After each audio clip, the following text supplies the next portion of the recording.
Let's take a look at 4 of the main aspects that you need to consider if you're looking to export your food and beverage brand. First up is really the question of, does your recipe or do your ingredients comply with the regulations of the country that you are looking to export to?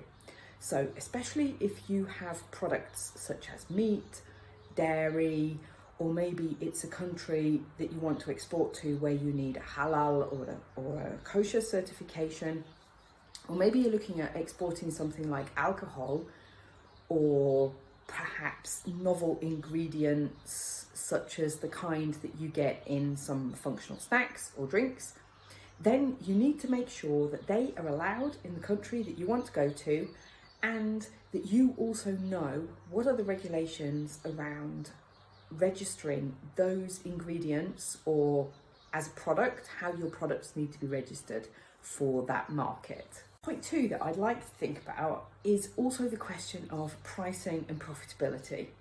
Now, obviously, as soon as you start to send a product overseas, any product, it doesn't have to be food and beverage, then you're adding cost and value onto that product because you're transporting it somewhere, there are additional stakeholders in the supply chain, and so everybody has to earn something. So you really need to calculate through, if it's possible, with your ingredients list and your product, to make a profit in the country you're looking to export to.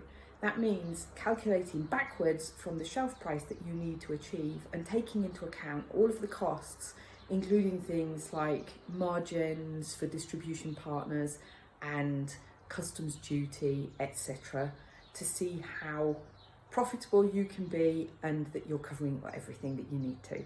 The third area that you really need to look at if you're looking to export your food and beverage brand to other countries is whether your packaging is suitable.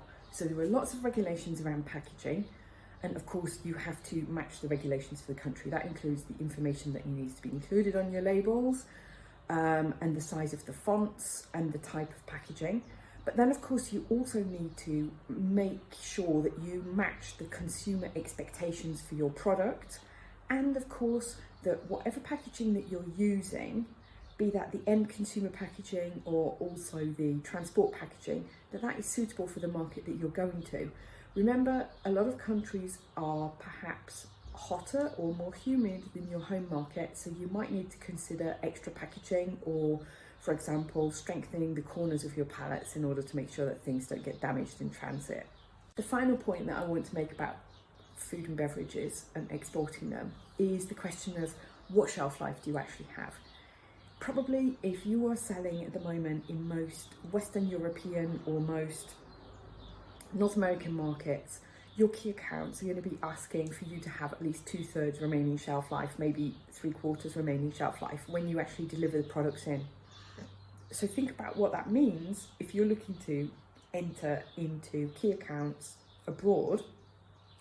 Do you have adequate shelf life to deliver that product there, get it through all of the customs and sanitary import procedures, and to deliver it domestically within that market, and still be able to deliver the requirements that key accounts have in that particular market? And consumer expectations may also be completely different to what you're used to at home. If you're delivering food and beverages around the world, then you need to think about all of these items. You've got to consider, does it need to be transported in a temperature controlled environment? How is it going to be stored? Where is it going to be stored? Is it going to take on strong smells? All of those kind of things which are standard in your own market, but might not be to be taken for granted in any market that you export to. So it really pays to investigate all of these points up front of any export, just to make sure that you don't have any nasty surprises and discover that your brand equity is getting damaged simply because somebody is acting according to standard procedure on their market, but you feel that it's not suitable for the way that your brand needs to be treated.